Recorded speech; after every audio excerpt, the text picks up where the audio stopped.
now let's go back to Zoom. How do I go back to Zoom? I always have this trouble getting back to my screen. What happened to my screen?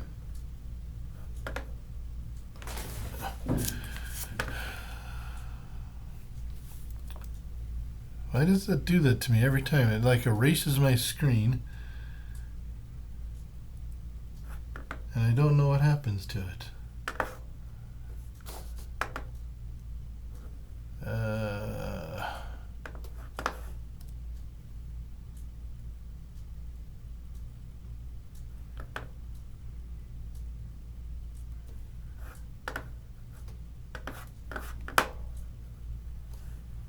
Let's try this.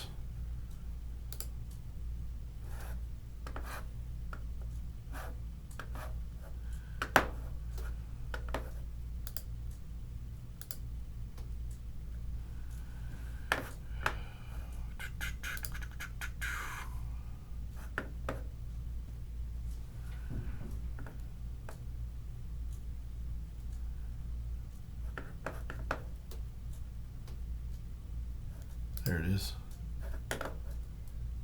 Oh, it's stored them somewhere, and I don't know what that's all about. It's still not coming up. Why is it not coming up? Let's make sharing is paused. Bring your window to the front.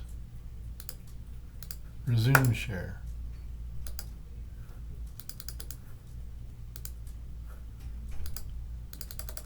I'm trying to bring it back. Why is it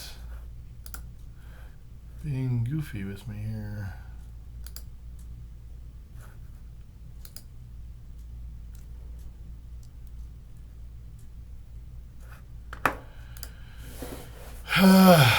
Okay, I'm gonna have to start over, I guess. I don't know why it does that to me every time. I gotta figure out this glitch in this program. Alright, let's go back and just open up a new Firefox window, I guess. Or open it up this way, maybe. Let's see. There we go. I figured it out. Alright. Now I know the glitch in the program, I can fix it. So,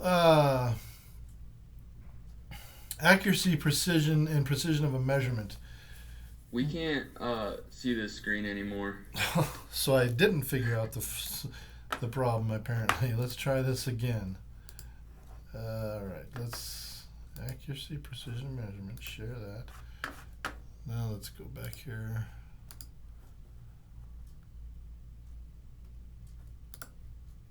How about now? Yeah, that's good. Okay, there we go. Good, because that's been bugging me for like a week now. Alright. So what is accuracy versus precision? Something that maybe not completely understood by a lot of people, but it's fairly simple to understand. If you are shooting at a target, arrows, gun, whatever you want to use, rocks, and you're trying to hit the center of the target, then you come up with kind of a spread like this, where all of your shots are touching the center, so that you know that you're getting pretty close, but they're not. But none of your shots are very close to each other. They're all spread out around the edge in different places and just kind of randomly placed, kind of near the center where you're trying to hit. This is what we call accurate, but not very precise. So accuracy is hitting the target where you want to hit it, or close to where you want to hit it. The closer you are to where you're trying to get means it's more and more accurate. When it comes to science and measurements, the closer your measurement is to what you would predict it to be, or what your theory says it should be, or what you're aiming for, depending on what you're doing, that's a more accurate measurement, obviously. However, if your measurements are all close to your target measurement, but not necessarily close to each other, then they're not very precise, right?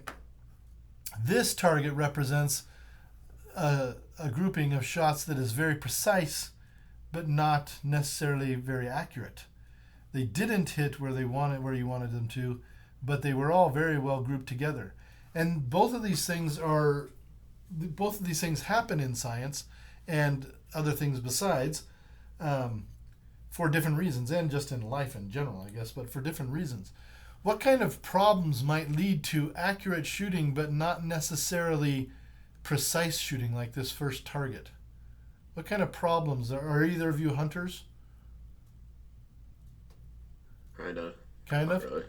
You've shot guns before, though. Are you athletes? Yeah. Yeah. So what kind of what does it lead to if maybe you're pitching a baseball or throwing a football or running a route or a play or something that leads to things that kind of get close to the mark, but they're different close to the mark every time? What kind of things lead to that in general? What sport is your big sport? Basketball. Basketball. Okay. So, what kind of things lead to a basketball player at the free throw line or the 3-point line? I guess, yeah, so if you're accurate, like you'd hit the edge of the rim, but I guess it could go in, but if you're precise, like right on the middle every single time, then. Yeah, so you everybody knows a player out there who, when they miss a free throw, they always miss right, or they always miss left, or they always miss long, right? Yeah. They're very consistent in how they miss. In other words, they're very precise, but they're not very accurate. They're not hitting the center of the rim, but they're very precise where they're hitting the rim, right? Yeah. And you'd think, well, everybody should be able to put the ball through the hoop because it's 18 inches wide and the ball is only 9. It's, the hoop's twice as wide as the ball. But it's not that easy. Why is it not that easy? Most people actually have this problem. Most people have a problem where they're off a little bit every time, but they're off in a different way every time. Very few players are very precise. And this right here is the difference between most shooters in basketball and Steph Curry. Okay? That is basically it, the difference.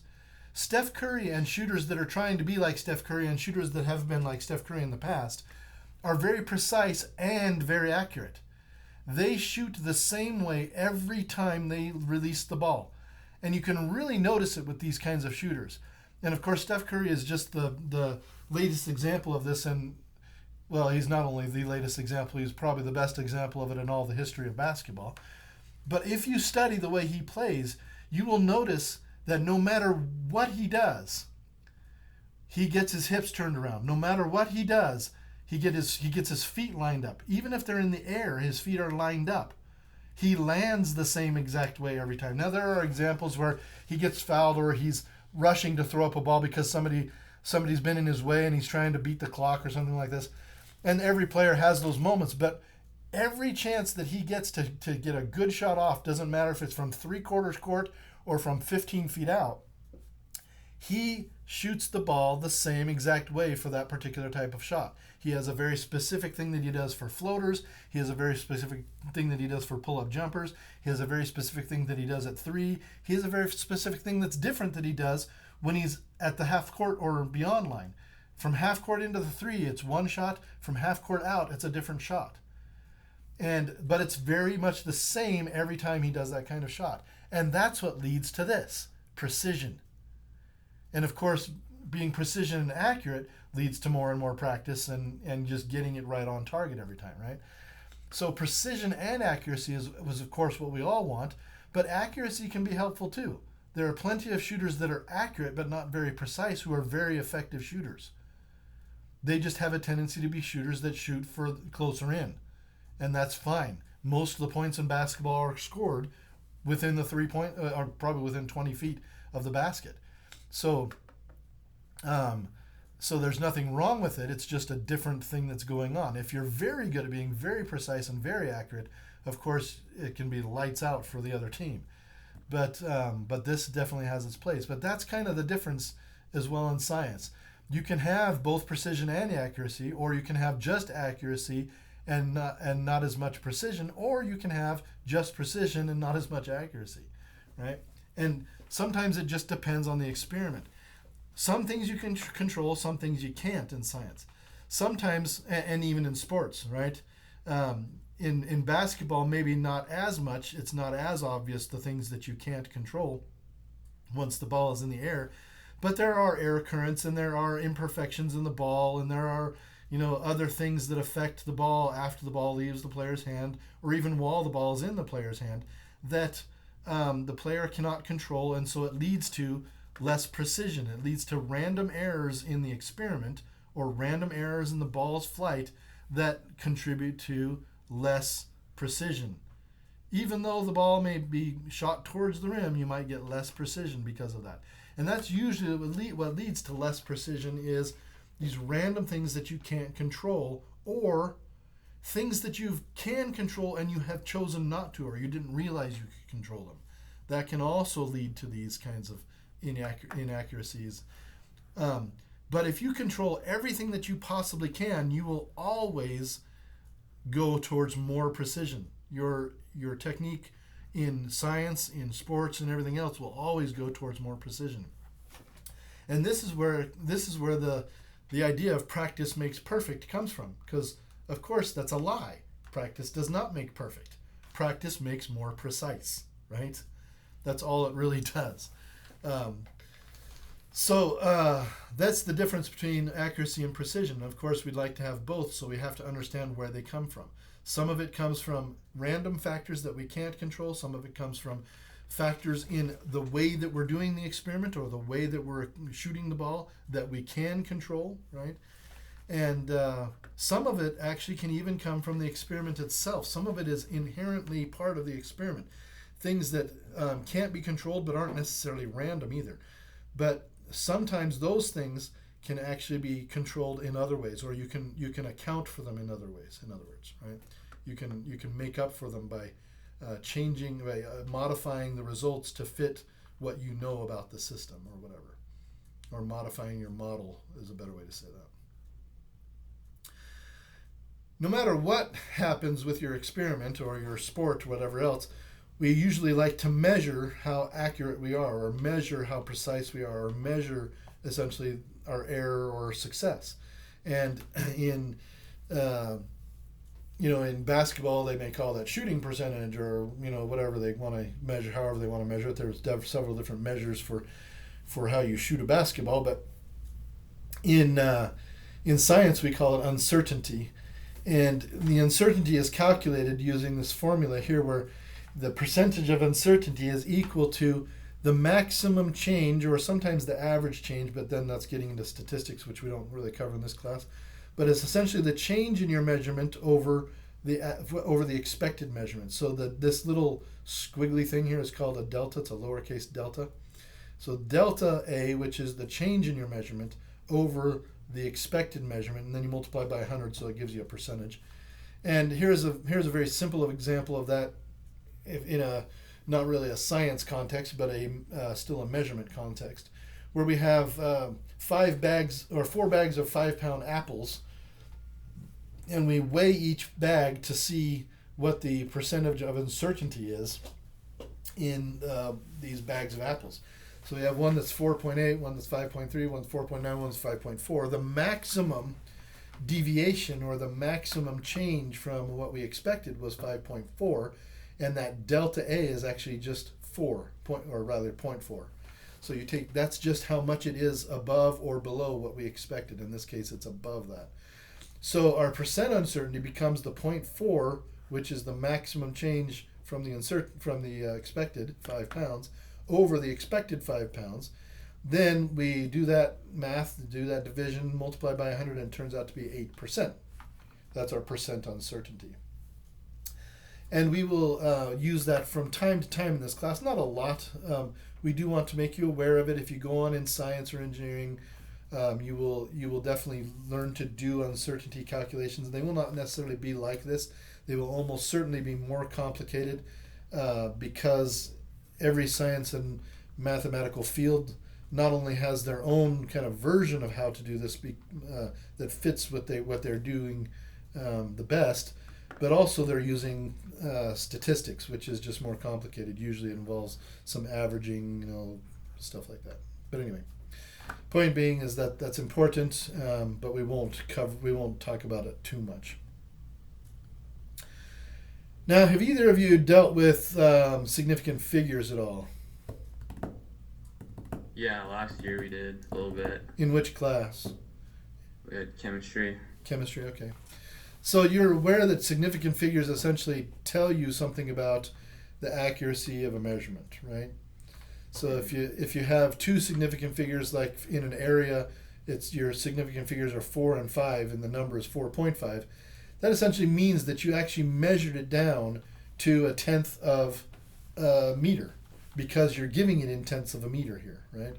If you hadn't measured this down to a tenth of a meter, if your meter stick didn't have tenth of a meter markings on it so that you couldn't say it was actually 4.5, you could just say that it was somewhere between 4 and 5, and you knew that it was more than halfway or about halfway or more, then maybe you could only put 5 as your number here, 5 meters squared instead of 4.5 meters squared or whatever. And you wouldn't use a meter stick to measure area, by the way. You'd use like 1 meter by 1 meter plaques or something, whatever you would use. But the point is that the number of digits that you display in your values actually tells the user or the reader or whoever else how accurately you measured that. And it doesn't matter if you used pi to measure the area of a circle like they do here, and they got 4.5238934, whatever it was, because all these other numbers out here do not correlate to what you actually measured. That's just a calculation that came from the fact that you knew that pi was 3.1415927, right? Didn't come from the fact that you actually measured it down. You only measured it to a 1.2 meter radius, and so that's all you get. You only get two significant figures.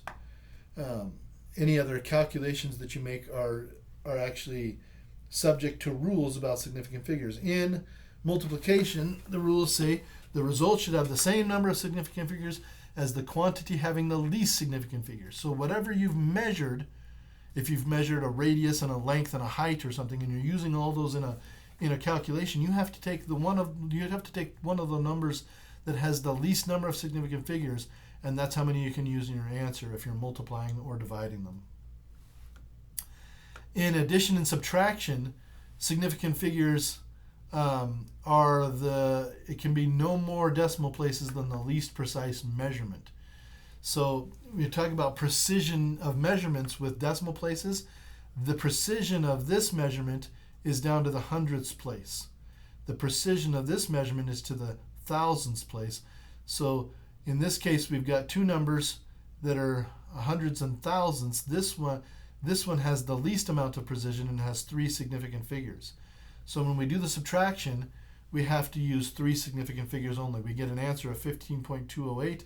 We can only have 3 significant figures. That's 15.2. And this one confuses people a lot because this one is precise down to the tenths, and this one was precise down to the hundredths. But significant figures dictates that. Actually, no, they actually have one more. Well, this one has 3 significant figures also. Oh yeah, so actually the rule says down to the decimal place. So this one is the third one, which is just in a different font. So this one is precise to the tenths place, and that's why we go to the tenths place. But we still only get 3 significant figures, even though this one had 4. And we would only get 3 significant figures if this number only had 2 significant figures. It all has to do with the number of decimal places in the least precise number, and then you do your math, carry it to that many decimal places, and that's how many significant figures you get. With the multiplication and division, you look at the one that has the least significant figures, and you know immediately how many it's going to have in the answer. In this one, you actually have to do the math first to figure it out. And like I said, I'm not going to really harp on this very much. When you're doing your math in MyOpenMath, it's going to probably want 3 or 4 significant figures most of the time. If it's a problem that tells you exactly how many significant figures it wants, then you need to follow that, I guess, but I don't think I give you any of those. I think the only kinds of problems I give you are the ones where they ask you to give the number down to a certain precision, where they say they want the answer to the nearest hundredth or the nearest tenth or whatever like that. They usually don't carry that significant figure thing. I haven't given you any problems that carry that too far. Mostly because I think that it's better that you learn significant figures in the field you're working in rather than in one that you may not be working in. in this case physics. So while I wanted to kind of talk about that a little bit, I don't really want to harp on it too much. It becomes very important when you're doing research and reporting research. It becomes very important when you're designing things in engineering, but otherwise it's just kind of not as crucial to worry about too much. One thing that is quite crucial in all sciences is the art of estimating and approximating things. So here they're approximating the height of a building. What is a good way to approximate something that's very big, like a building? I mean, you want to approximate the height of a building? How do you get started?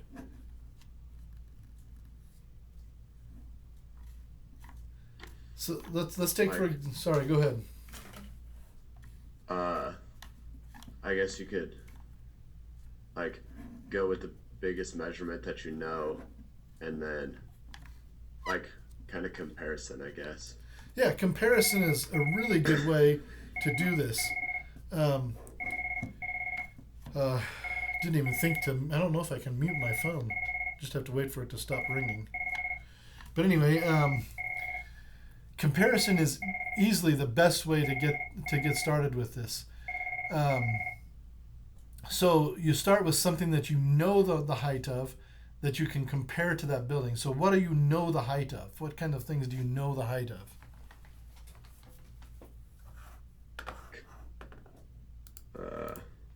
Like a basketball hoop is 10 foot. Okay. Can you walk around anywhere and say a basketball hoop is going to hit about right here? Well, if you play basketball a lot, you probably can, right? Because if you're a basketball player, you could jump on the side of a building and touch however high you can touch, and you would know exactly how high that is because you know exactly how high your hand touches on a basketball hoop, right? So you have a really good idea, and that's a really great way to measure.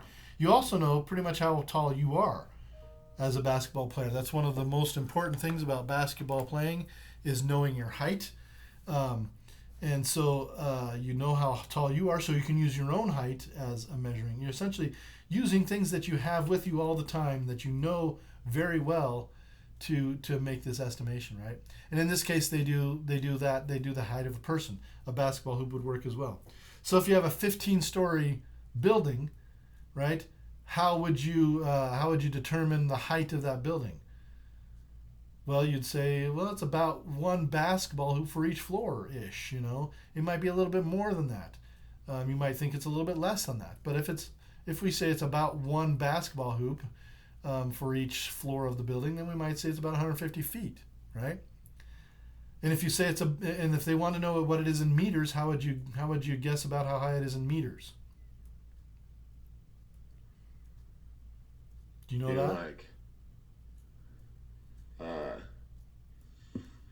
Would you go like, I don't know. So do you know how big a meter is? Approximately? Ish. Yeah, about how big is a meter? A meter is about 3 feet. And for basketball players, it's a really good idea to say that 3 meters is almost exactly the height of a basketball hoop. Okay? I don't remember the exact number, but it's very, very close to the height of a basketball hoop, within inches. So a basketball hoop is about 3 meters. So if you had 150 feet, and each 3-foot section is 1 meter, then about how many meters tall is a 150-foot building? 50. About 50 meters, right? So you're just doing some very simple math to get an answer. Now, why would this be useful in physics, in science, in math even? Because like you're not always going to know the like measurement of something, but if you kind of like compare it to other things that you do know, you could get a close measurement to like what it actually is. Yeah, so if you're doing what we just did here and you need to know a roundabout figure for the height of a building, it might be useful because then you could use that number in some other calculation. But there's another reason as well that may not be completely obvious, but think of it working backwards. What if somebody tells you the measurement of a building and you don't quite believe them? Can this help you? Yeah. It can, right? So somebody comes up to you and says, we have buildings in North Platte that are 4,000 feet high. Are you going to believe them? No. Because in North Platte, the tallest building is about a 15-story tall building. And you already know what the height of a 15-story tall building is. If you didn't have any clue about how much, how tall mountains are, or what the height of North Platte above the Pacific Ocean was, then you might believe that there's a 1,000-foot building. If you didn't know anything about the height of buildings, it might be believable. But even if somebody said we have a 500-foot building in North Platte, you would be able to discount that. 500-foot buildings are common. We have lots of those in Nebraska, and even more in Colorado and other states around us. So 500-foot buildings are not uncommon. Well, I don't know if we have 500-foot buildings in Nebraska. I'm trying to think what the tallest building is in Omaha. 500 feet is about 30 some odd stories. I'm sure there's a few of them. But anyway, point being is that you would easily be able to discount even a 300-foot tall building or a 400-foot. I mean, because obviously your 150-foot building is way far off from that. So a building twice as tall, that's just not likely. And this can also be useful in the other direction in size, for small things. If you wanted, in this particular example, they want to know how big a stack of $100 bills would be if you had $1 trillion or something like that, because they're talking about the deficit of the United States or something. But what if you went the other direction? What if you wanted to know the thickness of a $100 bill? Could you figure out a small value from estimation? And I bet you can. And it's not even from things that you know personally. It's just from things that you've seen in movies. What if I told you that in a movie, a stack of $100 bills had 100 bills in it, right? So when you have a stack of $100 bills in the bank and they wrap it up in plastic or they put a band around it, it usually has 100 $100 bills in it. So it's $10,000 per stack, right? And you've seen those stacks in movies. About how big are they? Would you say an inch, several inches, a foot? Inch, maybe a little over. Yeah, about an inch, inches, right? yeah. I'm going to guess about an inch. They're in the movies. You can see them grab them with one hand, but they don't have to really open their hand up really fat to hold them. It's a thick stack, but it's not huge. It'd be hard to roll up and put in your pocket, but it would be doable. So about an inch, and that's a good way to use, a good estimate to use, a good thing to use. So now that you've got your estimate of this stack of $100 bills, tell me, what is the thickness of one $100 bill?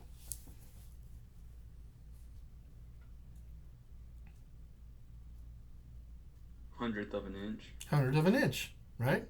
It's that simple. It's a hundredth of an inch. And you could even go as far as to say, well, there's about 2.5 centimeters in an inch. And so if we break that, if we say it's break that into 2, then we can fit 50 of these into a centimeter or so, a little bit less than 50. So in centimeters, it'd be about a 50th of a centimeter, which is 200ths of a centimeter. You start to get an idea of what it is in metric. Then if somebody comes along and calculates, the $100 bill is only a thousandth of an inch thick, you'd know right away that that's not close. That's a factor of 10 off. Your measurement may not be exact, but it's close, right? And this is where it can be really helpful in physics, because you're going to do a lot of calculations where you don't necessarily know where the ballpark is for the answer. You won't know what it should be. For example, if I asked you how many meters per second a car travels in your town on average, you probably couldn't tell me. You probably wouldn't even get very close, because you're not used to calculating things in meters per second. How many meters a car moves in a second is just not something we think about much, because we think in miles per hour, which is a very different number. I could tell somebody in meters per second because I have a lot more experience with it, doing a lot of physics and engineering. But it's just not a very common thing. So when you do a homework problem and it tells you that this car was moving at 100 meters per second, you might freak out. 100 miles an hour, and they were in town, 100 meters per second. Well, but you might not freak out. You might say, well, okay, that's just 100 meters per second. If it turns out you're freaking out, you should freak out. Because 100 meters per second is faster than almost any car can go. There are only a couple of cars in the world that can go that fast. That's very fast. But if you know anything about meters, you should know that anyway, because 100 meters is about the length of the football field, including the end zones. And so 100 meters in 1 second, that's fast, right? Anyway, point being is that see what cars can go 100 meters per second. I'm sure all the supercars can. Are you guys do you guys like to look at fancy, expensive cars? I like cars, but don't really know what they're all called. You ever heard of the Koenigsegg? I don't think so. The Koenigsegg is currently the fastest car in the world, and there's no real future that I can see where they're going to be deposed. Up until this time, it was a company called the Bugatti, which is an Italian company. I'm sure you've heard of Bugatti before, right? Yeah. Yep. Well, Bugatti has been deposed as the fastest car company in the world by Koenigsegg, and for some reason my internet has stopped. I don't know why. But anyway,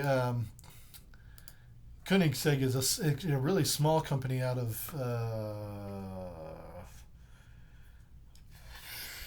Denmark, I think. But he's made this, and he's very scientific about how he makes his cars, and he makes everything in the car. Like, he doesn't source out the engine or any of the parts. Everything is custom built for every car. And these cars are practically sewn together. He only makes a few of them a year. And this is the owner right here. This guy right here. And this is the car that broke that record. And it's the science that goes into this car is really phenomenal. It's just really amazing. And then the artwork of it is really amazing as well. So it has a really unique door that opens up like this. It kind of pops out and then rotates upward, which is really just kind of cool looking. But the science inside of it and the engineering inside of it is so beyond what any other car company is doing. I'm trying to look for one that shows the inside of the engine. So if you look inside the engine of any car in the world today, you'll see this beautiful stuff in the engine. But most of the beautiful stuff that you see in most cars is just covers. It's things that are designed to cover up ugly things in the engine, right? And then anything that's not covered up, they make beautiful. Well, in this engine, if you take this engine completely out, you'll find out that there are no unnecessary covers in the engine. There's absolutely nothing on this car that doesn't have to be there for some reason or other. It serves a vital purpose.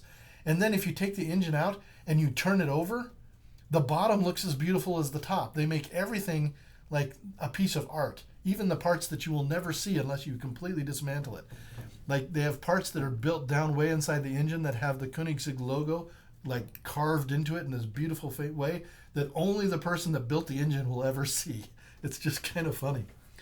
This is what it looks like when all of its doors are opened up, which is just kind of funky looking. But they reached over 340 miles an hour, I believe, 340 something miles an hour. And their acceleration is outside everybody's as well. They're just really amazing. I love technology, and cars are part of that, and so I like to integrate it into my class whenever I can find any kind of excuse for it, or even if I don't have an excuse for it. But that takes us to the end of chapter 1, and I think that the homework is due. When is the homework due for chapter 1? Today? I don't know. Let's take a look. I think it's today, yeah. Okay. So have you guys started on the chapter 1 homework at all? Yeah, I'm done. You're done with it? Do you have any questions on it? Things that that you struggled with or anything else, or was it pretty straightforward review kind of stuff? I think it was all right. Okay. Yeah, don't be afraid to ask questions. I highly recommend that you go into that you ask your questions from the homework. Did you see where you can message me from within the homework? Yeah. Okay, so let's go look at that just really quick, just to make sure that we see that. If you open up chapter 1, like we were just in, I'm going to go into student mode so I can see everything first. Student mode, here we go. So in here, as you're doing your homework, there's this little link here that message instructor. And when you hit that, it's going to take you to a little internal email system where you can actually type in math like this.